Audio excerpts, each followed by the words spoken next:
Are you looking for an athletic scholarship? You're in the right place. This is the Recruit Me Athletic Scholarship Podcast, the longest-running podcast on recruiting and athletic scholarships. We're here to help your family navigate the recruiting road all the way to an athletic scholarship. He's a recruiting expert and a dad of 2 college athletes. He has a wealth of experience to share. Here's Recruit Me CEO, Brent Hanks. Welcome to episode 336 of the Athletic Scholarship Podcast. I hope everyone had a great holiday season and new year. Now it's time to get back to work if you are a student athlete. This episode is the 8th episode in a series of special looks inside the NCAA, NAIA, and NJCAA websites. This week's episode is giving you direct information about the National Letter of Intent, or NLI. This information comes from these 3 websites. Episode 277 of the Athletic Scholarship Podcast covered some of the NIL information from these websites, so you can go back and listen to that episode on your favorite podcast app or on recruit-me.com. Let's jump right into the NCAA.org website. On the NCAA.org homepage, go to Student Athletes, and the third link down on the left side is a National Letter of Intent link. This takes you directly to the nationalletter.org website. There are 5 headers on this page. Number 1, about the NIL. Number 2, signing dates. 3, NIL provisions. Number 4, FAQs. And number 5, release and appeal. In the upper part of the nationalletter.org page, it states that there are over 48,000 National Letter of Intent signees each year in the NCAA, and there are 652 NCAA Division I and Division II NIL member schools. It also states that there is more than $3.3 billion in athletic scholarships. There is a link there that takes you to a Where Does the Money Go page. There is some good and fun information on the Where Does the Money Go page, but I'm not going to go through that page today. In a big blue box on the nationalletter.org homepage, there are 5 Know the Rules Before You Sign links. The first one is watch videos. Second, signing dates. The third one, FAQs. The fourth one, NIL provisions. And the 5th one is signing tutorial. There are 7 1 to 8 minute videos that help to explain the National Letter of Intent. The 7 videos are a signing tutorial. Can I sign a National Letter of Intent if I'm not receiving an athletic scholarship? When can I sign a National Letter of Intent? Can a coach hand-deliver a National Letter of Intent? Does an NIL become null and void? What happens if I attend a 2-year school after signing an NIL? And the last one is, can I be released from my NIL? The link for the signing date takes you to the current dates a prospective student-athlete can sign an NCAA NIL. Division I basketball, Division I football, and then Division II football have their own unique signing dates. Then all of the other Division I and Division II sports are usually around the second week of November. That general signing date was November 9th, 2022 through August 1st, 2023 this year. The FAQs link takes you to the NIL FAQs page. There are 6 categories of FAQs. These frequently asked questions are: Number 1, signing the NIL. Number 2, binding agreement. Number 3, recruiting. Number 4, asking for an NIL release. Number 5, junior college enrollees. And number 6, NIL penalty. The first FAQ link was signing the NIL. There are 13 FAQs for signing the NIL. A few questions on that page are: who signs an NIL? The answer is prospective student athletes enrolling in a 4-year institution for the first time can sign an NIL. Student athletes who start their academic career at a 4-year institution and then transfer to a 2-year may also sign an NIL if they plan on entering a second 4-year institution. Another question is, am I required to sign the NIL on the initial date for my sport? The answer is no. Signing the NIL is voluntary any and all times. There are 11 questions under the binding agreement FAQ link. Questions like, when I sign an NIL, what do I agree to do? The answer is, when you sign an NIL, you agree to attend the institution listed on the NIL for 1 academic year in exchange for that institution's awarding athletic financial aid for 1 academic year. Another binding agreement question is an NIL binding if I don't show up for preseason practice or fall enrollment? The answer from the NCAA is yes. If you don't show up for either, the NIL remains binding. The recruiting link in the FAQs has 8 questions. One question is, can I make a verbal commitment to a school and sign an NIL with a different school? The answer is yes. A verbal commitment is a non-binding oral agreement between you and the institution. The NIL program does not recognize verbal commitments. The last FAQ under the recruiting link is, do I sign an NIL if I transfer to another 4-year institution? The answer is no. The NIL policy prohibits student-athletes transferring from one 4-year institution to another 4-year institution, which is a 4-to-4 transfer, from signing an NIL inasmuch as they are no longer a prospective student-athlete. The next FAQ is asking for an NIL release. There are 7 FAQs under this category. Here is one of the questions. What happens if I change my mind about attending the institution with which I signed and want to attend another NIL institution instead? The NIL basic penalty is that you lose 1 year of competition in all sports and must serve a 1 year in residence at your next NIL institution. Remember, these are NCAA NLI rules. The next category under FAQs is junior college enrollees. There are 4 questions, like, if I sign a letter with a junior college or an NAIA school, may I sign an NIL? The answer is yes. The last frequently asked question category on the NIL website is NIL penalty. There are 4 questions also, like, can an NIL basic penalty be eliminated? Yes, the basic penalty may be eliminated by asking for and receiving an NIL complete release. If the institution does not grant a complete release from the NIL, you may appeal for a release to the NIL committee, which may grant a level of relief if extenuating circumstances warrant. Those are the FAQs for the NLI. Next is a link for NLI provisions. There are 12 links under this heading. They are, number 1, initial enrollment in a 4-year institution. Number 2, financial aid requirement. Number 3, provisions of letter satisfaction. Number 4, basic penalty. Number 5, early signing period penalties. Number 6, release request and appeal process. Number 7, letter becomes null and void. Number 8, recruiting ban after signing. Number 9, 7-day signing deadline. Number 10, statute of limitations. Number 11, coaching changes. And number 12, coaching contact prohibited at time of signing. I will not give you information today on all 12. Here are the first 3 though. Initial enrollment in a 4-year institution says the NLI applies only to prospective student-athletes who will be entering a 4-year institution for the first time as a full-time student.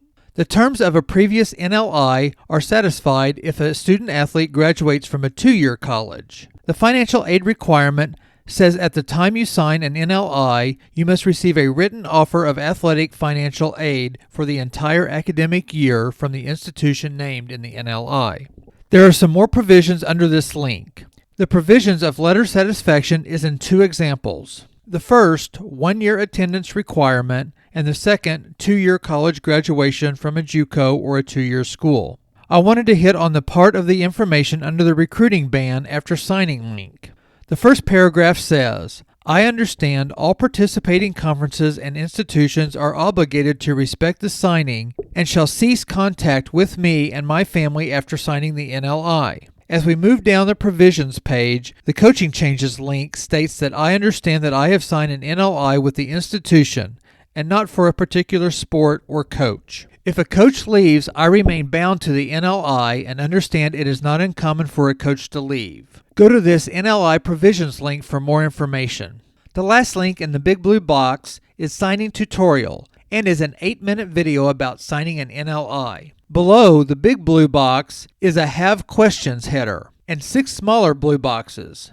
These are more direct links to frequently asked questions we covered earlier. The bottom part of the page are links to the NLI release request instructions, the submit NLI release request, the check NLI release status, and the NLI appeal process. Hopefully you will not need to be released from a signed NLI, but here's the information if you need it. If we go back to the very top of the nationalletter.org homepage, the 5 headers at the top give you this information. An About NLI link gives you a short history of NLI, some stats, and some definitions for NLI. The signing dates link takes you directly to the current date chart, and the NLI provisions, frequently asked questions, and release and appeal links are also direct links we covered earlier. At the bottom of the home page are links called Resources. There is a link for a quick reference guide to NIL, Football Early Signing Q&A, NCAA Recruiting, Booster's Guide to NLI, Life of Your NLI, NLI Guide for College Hockey, and Administrative Guidelines. The Quick Reference Guide to the NIL is an information-filled 2-page PDF. The Football Early Signing link gives you a 1-page PDF. The NCAA Recruiting link takes you to the NCAA Recruiting Calendars page. The Booster Guide to the NIL is a 2-page PDF and relates to a recruit by giving some of the rules and definitions a booster or fan needs to know about dealing with recruits. A 4-page PDF is given to you in the Life of Your NLI. This runs you through the 3 steps before receiving your NLI from a NCAA Division I or Division II institution. Number 1 is register with the NCAA Eligibility Center. Number 2 is complete the amateurism questions. And number 3 is get placed on an NCAA Division I or Division II Institutional Request List, or IRL. It is at the discretion of the institution to place you on an IRL. The second page has 5 things to know before you sign, like, what is the NLI? When and who can sign? How do you fulfill the NLI? What if there is a coaching change? And what is the NLI penalty? Page 3 of the PDF has 5 rules to remember when signing your NLI. Number 1, parent or legal guardian signatures. 2, NLI signing dates. 3, signing deadlines. Number 4, a signing event. And number 5, athletic scholarship. The last page, page 4, is what happens after signing. NLI recruiting ban, your admissions and eligibility, failure to enroll, what happens if you quit the team, the subject of a delayed enrollment, a release request, and transfer after enrollment. The NLI Guide for College Hockey is a 1-page PDF. The pages at the bottom of the home page are great and free and are there to really help you learn about the NCAA NLI. All of that information was about the NCAA Division I and Division II levels. Because the NCAA Division III does not give athletic scholarship aid, it doesn't offer or require a letter of intent. The NCAA Division III offers a celebratory signing form. 2 ways to get information on this form that I found are: 1, click on the membership link on the NCAA.org homepage at the top right-hand corner. Then go down to the Division III link. Down in the Division III recruiting box, it has a celebratory signing form link. Or the second way is to search for the celebratory signing form. This form information says that the Division III institutions are permitted to use a standard, NCAA-provided, non-binding celebratory signing form under Bylaw 13.9.1.1. A prospective student-athlete is permitted to sign the celebratory signing form at any point, including high school signing events, after the prospective student-athlete has been accepted to the institution. Institutions should keep in mind that they are not permitted to publicize a prospective student-athlete's commitment to the institution until the prospective student-athlete has submitted a financial deposit. For NAIA, go to NAIA.org. Go to the student-athlete link at the top of the page. Click on the Future Student Athletes link and scroll down to High School Athletes. Then on that page there are questions, and one of them is what about letters of intent? It says, as an association, the NAIA does not have a letter of intent program in which the students signed a binding contract agreement to participate in athletics at a particular institution. Student-athletes may sign letters of intent with an individual NAIA school. However, they are not obligated to attend that institution. That said, NAIA conferences require their member schools to recognize letters of intent that are signed with other institutions within their conference. Please check with your prospective school to see if any conference programs apply. You can find the same information in the NAIA Guide for the college-bound student-athlete. Next, we go to the NJCAA.org website. Go to the bottom of the NJCAA homepage and click on the Compete NJCAA. Scroll down to the big boxes in the middle of the website. Scroll down to the big boxes in the middle of the web page and click on NJCAA Eligibility FAQs. On FAQs, there is information on JUCO Letters of Intent, or LOI. The NJCAA letter of intent is used to commit an individual to a specific institution for a period of 1 academic year. This form is only valid for NJCAA member colleges and has no authority over NCAA or NAIA schools. Once a student-athlete signs a letter of intent with an NJCAA member college, they immediately become unrecruitable by any other NJCAA member colleges for the duration of the agreement. It is not permissible to sign an LOI with 2 NJCAA colleges. All of this NLI information is great to have, and it points you to one of the goals you are looking for as part of getting a scholarship and playing your sport in college. RecruitMe teaches you all about the steps to an athletic scholarship by learning how to build your school list, do research on your school list, contact coaches, keep track of communications, update college coaches, and make your college decision.